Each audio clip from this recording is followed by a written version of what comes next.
আমাদের ধর্মকে বিশ্বের বুকে দূষণীয় ধর্ম বলে অভিহিত করতে চায়, তাহলে আমরা তাদের বিরুদ্ধে কোরআনের পদক্ষেপ নিব।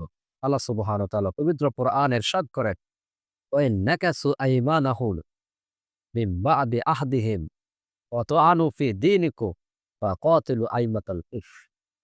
তারা যদি তোমাদের সাথে প্রতিশ্রুতি দেওয়ার পর তা ভঙ্গ করে এবং তোমাদের দিনকে সন্ত্রাসবাদ, জঙ্গিবাদ এবং কোন দূষণীয় দিন বলে পৃথিবীর বুকে ফুটিয়ে তোলে, তাহলে ফাকাতিলু আইমাতাল কুফর, তোমরা কাফের মুশরিকদের নেতাদের সাথে যুদ্ধে অগ্রসর হও। সুতরাং আমাদের শেষ পদক্ষেপ হবে কোরআনের পদক্ষেপ।